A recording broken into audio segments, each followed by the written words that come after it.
Hey, math friends, you're tuning in to my Tuberculosis Tuesday lesson. This is for my Algebra 2 friends, and this is Lesson 71, Part 2. I'm going to quickly review some of the business we talked about with the law of sines, and then I'll show you the ambiguous case today and how to spot that, and a couple examples when you can have no solutions or two solutions.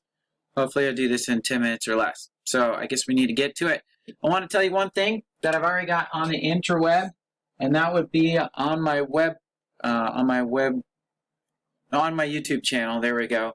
I've already got a pre-calculus lesson. You go to that playlist, and you go find 4.7. If you watch it for about the first 13 minutes, I've laid out all the conditions for laws of sines and cosines, and show you on my TI Inspire a case of ambiguity that might help you. I can actually show you how I did that and talk you through. Anyway, that's if this doesn't make sense. There aren't too many ambiguous case problems in our lesson, so I'm not going to spend a whole lot of time on it today. Okay, so in review, law of sines, we used it to find the formula for the area of a triangle is if we have the base and we need to calculate the height if it's not a right triangle. 1/2 base times height, and the height was equal to one of the other sides times the sine of the angle that we don't have the sides for. So it would have been like this. It would have been area of a triangle equals 1/2 BC sine of side of angle A. Be like this, or one of the other cases. So it's the angle, notice the side angle side condition.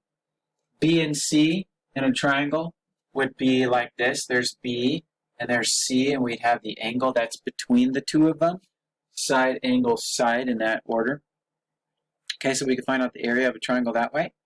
Also, we were talking about how that we label the triangle to make sure that the angles and the sides correspond. Angle B, side B. Angle C, side C. That they have to correspond. So you have to set up your triangle the right way if you're going to be able to work the problem out just given the information. Okay, we also had the conditions of angle side angle and angle angle side. We looked at those the other day. And in both of these cases, we're given two of the angles, and so we can very quickly figure out the third. Angle, angle in geometry means angle, angle, angle. All three angles of triangle add up to 180, so if you're given two, you can do a little bit of subtraction, you can find the third side.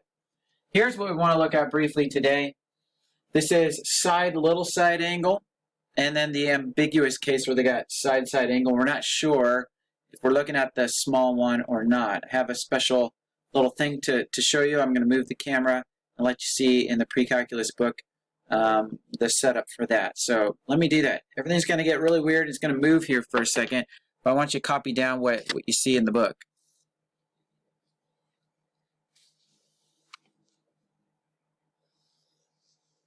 Okay, let's see if I can stay still enough for you to read this. We've got the ambiguous case here. We're looking for if A is an acute angle, if it's less than 90 degrees, and we can see here that if A is less than B and A is less than H, we're not going to get any solutions. We may get one solution, but that's if we got a right triangle. That's the second picture. And then the next two go together, where over here we have two solutions. Well, A is less than B and A is greater than H, or A is greater than or equal to B, having one solution. So you have to be very careful, and you can hit pause and you can write this down. That'd probably be a good idea. I'm going to move my camera in like 3, 2, 1, back. Sorry about that. It's pretty crazy when I do that. But anyway, you can go back 10 seconds and hit pause and sketch all that stuff out for yourself, and you'll be fine. Okay, from the book. Here's, stop touching that. Here's what we had. We had a problem like example, or not example, problem E in the practice problems. So this is the thing. It only gives us this much information about that triangle. It says that you've got an angle A, about 63 degrees, not about, but it is 63 degrees. The side opposite is 38 long, and they give us side C. So if I just start drawing this thing, I'm going to draw myself a line and just kind of extend that. And this is going to be right here, this is going to be my angle A. If I set it to about 63 degrees, that would be right about there, okay? So, let's get ourselves a line here. It's 63-ish degrees.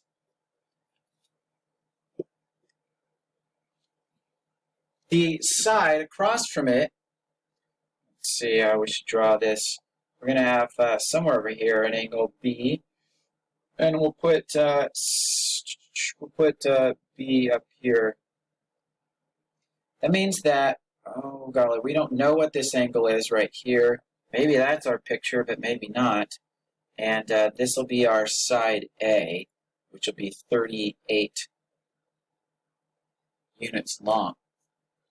Okay, so C will be somewhere over here, and that means that this side right here is 40. We can see that this side is going to be a little bit bigger than this side. So if I drew it in, it would probably be about like that. And if I swing that down to maybe about here, I could probably get it to touch, probably. But I'm unsure as to how big this angle is up here and how big that side is down there. Okay. Now I could keep swinging that. If it's 38, that's smaller than 40. So I could also whip it around so that it ends up over here. That would be 38 as well. Now I've got a really short side B versus a longer side B. It could be either one. And a small angle going along with a small side, or a bigger angle going along with a bigger side. So there are two possible ways that that picture could be drawn. And that's where the ambiguity comes in. Here's the way that I tried to draw it on my sheet. I can either get the like slice of cheese picture right here, or I could get this kind of like bigger wedge right there, and still both conditions would be true. If we're using the law of sines, with this I've got a pair here of A and A. And I could find C. Here's what goes on. I'll go angle C. So we'll do the sine of A is to side A, as the sine of C is to side C. And we're given that that's 63 degrees, and it's going to go along with a side of 38, and I've got a side of 40 right there. So when I do the math, on here, that 40 is going to have to come over here. Sine of 63, calculator will want that in parentheses, over 38. That equals the sine of C. We want C. So in order to get the sine of C, we're going to have to use inverse. We're going to have to use inverse sine. Hang on. Sorry, I took a phone call. Walmart has no toilet paper for us, even though we ordered it. Zombie apocalypse. It's called the bathroom apocalypse or something like that. Okay, so we need the C, not sine of C. So this might be a little weird, but I'm going to put all this stuff in parentheses. If we take the inverse sine of both sides, this is what we're going to end up doing. I'm going to take the inverse of this quantity right here, and that'll equal angle C. Okay, now the problem is, on our friend the unit circle, it's only going to look for an angle somewhere over here in quadrant 1. It's looking for, let's say, a triangle like this, right? Looking for an angle. The problem is that since we're using inverse sine, we know that there's potentially another triangle over here with the exact same reference angle. we're looking for, a value for sine, like in the y direction. That's the exact same thing as that reference angle. So once we get an answer for this, and it'll give you something in quadrant 1, to find out the other set, okay, to find out the other set, the other angle, you're going to have to go 180 degrees minus angle C to find out the other potential angle C to go along with that side. Again, this could be a triangle like that, or it could be a triangle like that. It could have the same sides here. It could still be 40 and 38 with that angle, or it could be 40 and 38. This angle will be either small or it'll be big. This side down here, which is side C, will either be small or it would be big. I guess they're telling us it was 40, but we don't. Oh no, it would be A, right? Anyway, we don't know exactly what the shape's going to be like, and so you're going to have to get an angle, and then you're going to have to use this to get another angle. Okay, that's basically the supplement. This one's supplement is this bigger angle right here. Hi, I'm the big angle. And I'm going to get the same value for sine as if I do this smaller angle. So I'll get 2 angles with that.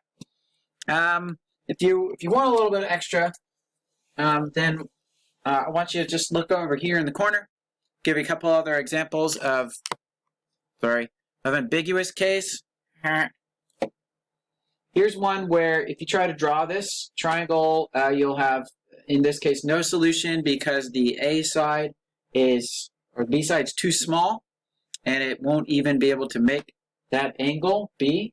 So if you got angle B being 61 degrees, and you've got side B is 8 units long, and then over, I guess it would be over here, you got side A being 25, and angle A would have to be over here. This thing isn't long enough. Oh, 12. Sorry. Still not long enough. 8 would only be able to swing down to here, and it's not going to touch down there. So that'd be a no solution. And then here's another example where you get 2 sets of solution. If you get one solution, you've got a 90-degree angle in there, and then there's no ambiguity. There's only one possible. If it's a 90, there's only one way to draw that triangle. The one over here will give you the exact same value for sine. So that's the case of, yeah. We can have 2 if it's a big angle. We can have no solution. We can have 2 solutions. I've already sent you the email about what problems to do, but I do also suggest that you watch some of this as well, so you can see me kind of better show you the ambiguous case and when to look out for that. But the big thing is you got to try to, if all they give you are the sides and the angles, you have to try to draw the thing like I did. You start off with some kind of line here, and you got some kind of line here, and draw that angle first that they give you. Call that A. Then you know that across from it you're going to have side A, and you can call this one B and this one C, wherever it happens to be. Here we say the side's 38, and then side C is 40. If that's 40 and that's 38, this one is going to be a little bit less than that. It might touch here, or it could touch over here. You kind of got a little bit of leeway there, and you can see that 2 different triangles can be drawn. So try it, draw it, and then see how that goes. And if you got questions, come on in or send me a message. All right, that's for that. I'm going to shut this thing down and call that good for our first round of Insanity Algebra 2.